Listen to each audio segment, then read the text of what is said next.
Hi everyone, I'm Stephanie Weaver and I'm coming to you from Quarantine Kitchen here in San Diego. I'm the author of the Migraine Relief Plan.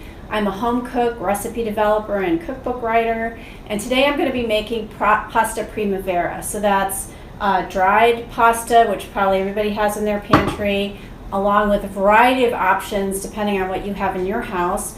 I'm really trying to use these to serve others during this time of us being at home.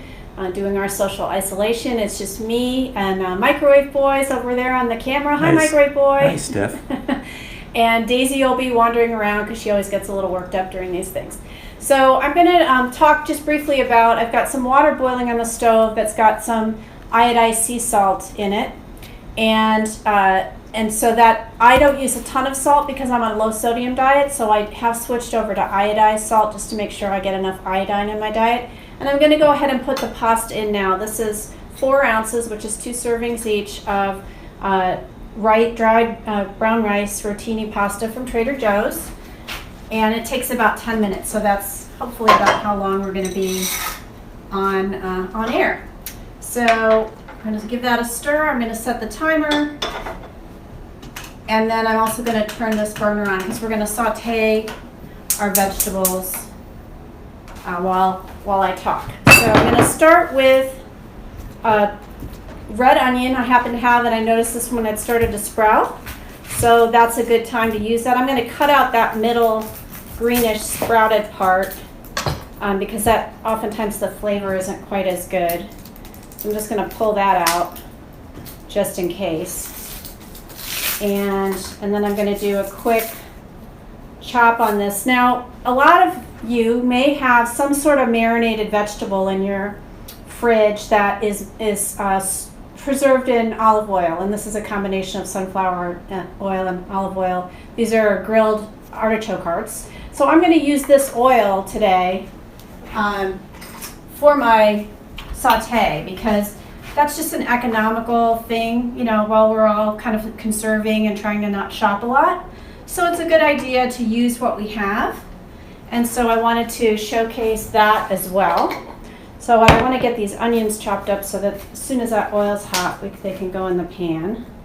So I'm going to be doing a dice on these, but you could also, you know, I didn't want to use the food processor because it's really loud.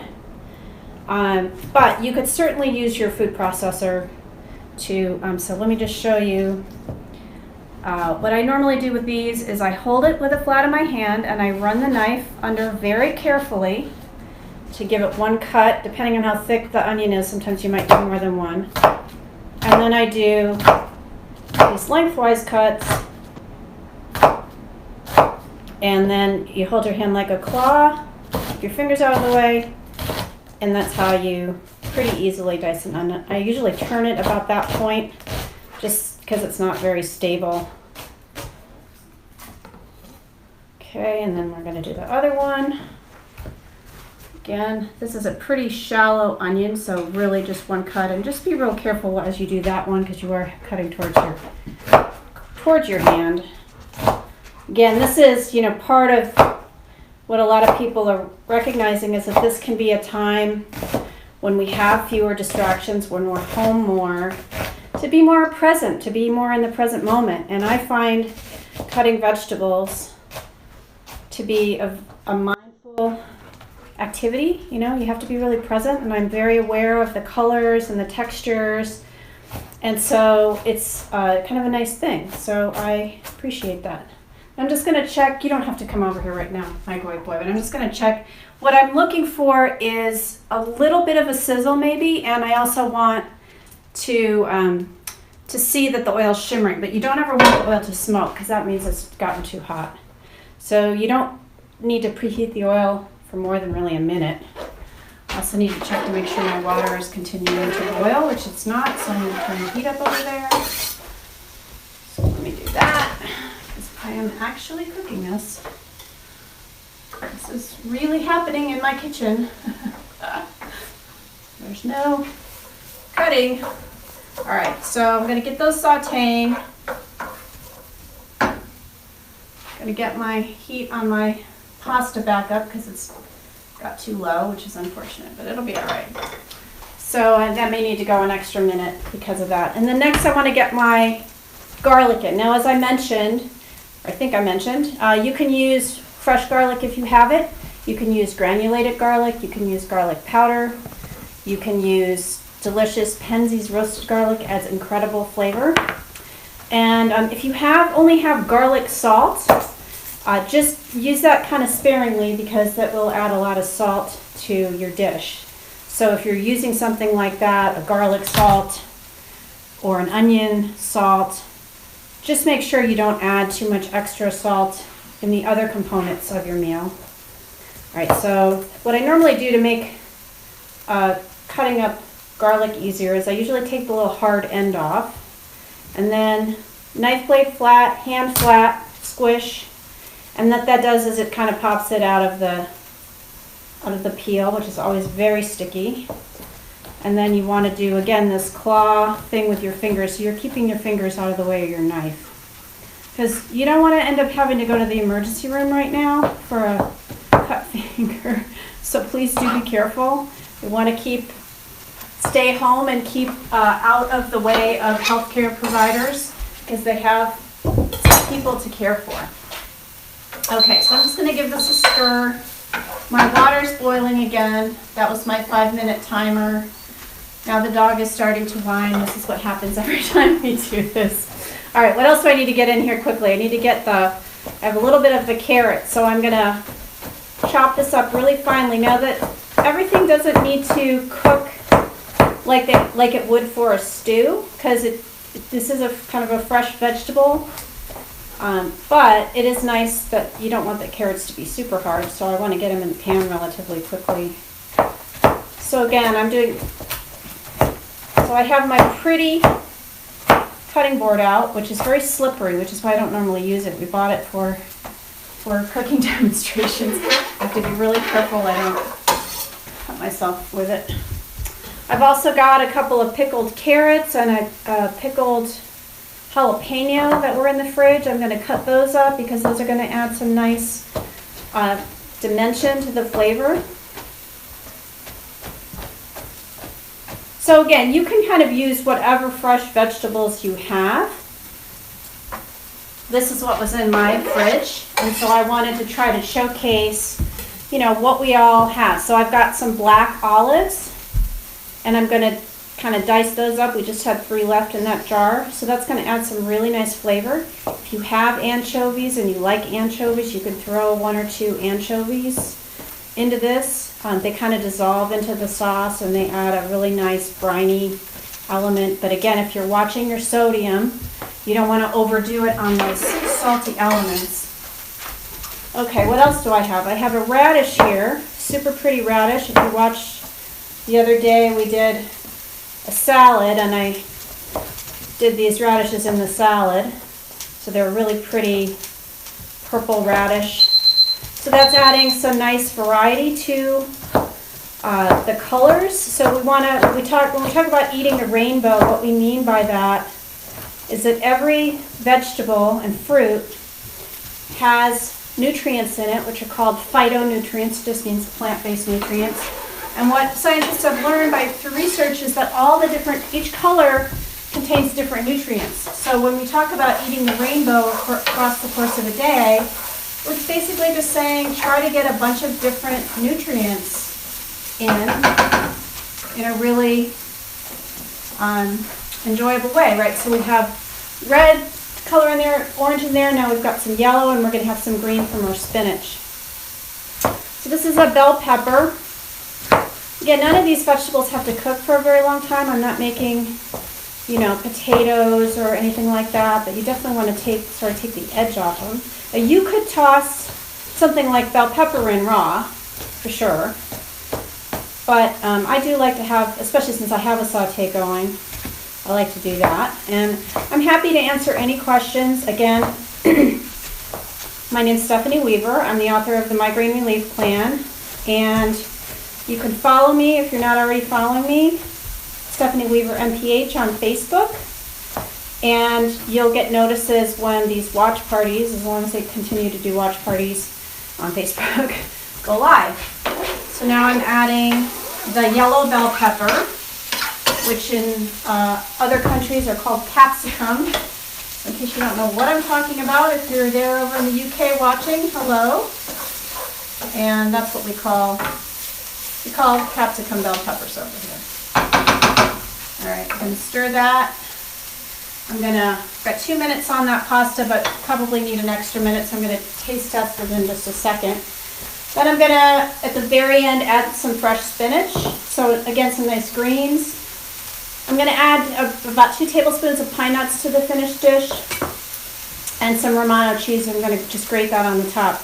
The only thing I have left to cut up is the grilled marinated artichoke part.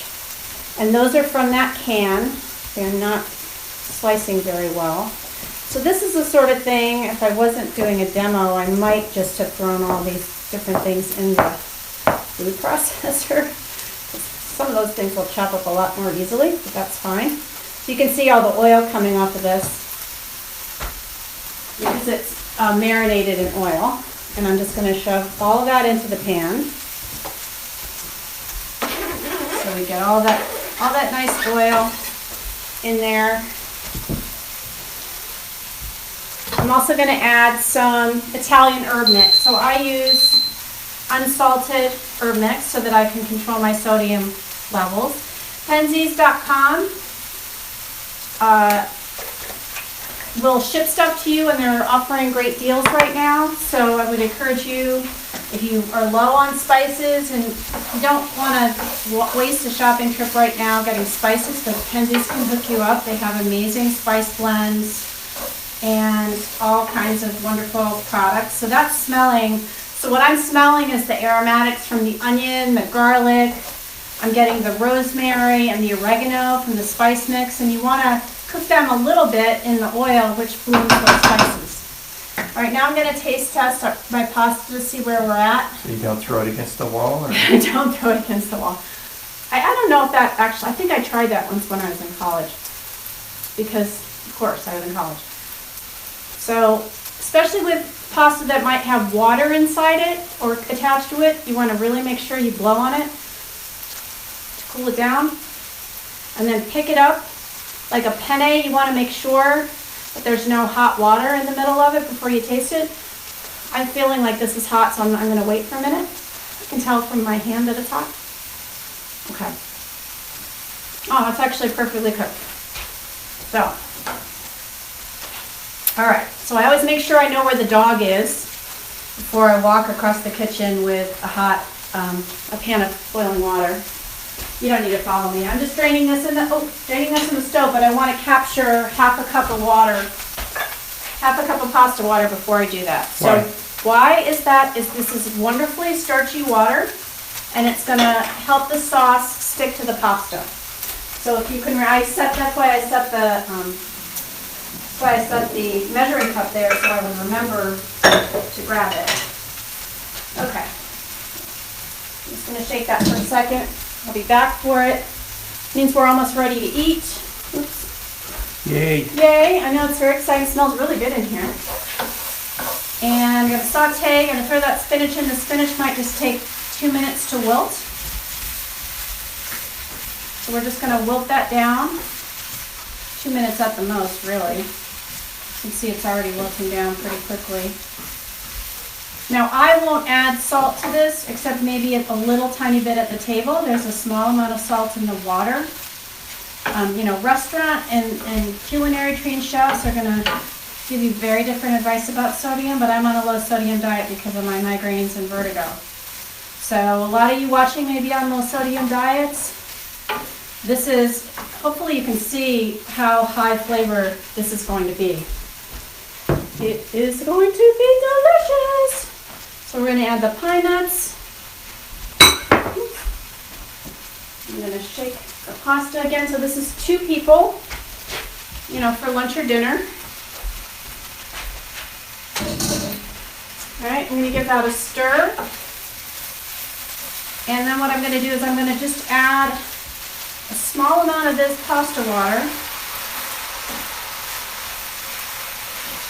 And just kind of see, like, as it's cooking together, you just kind of want it to just sort of meld, and that's that starchy water is just really good for doing that. I probably won't use the whole half cup. In fact, I'm sure I won't.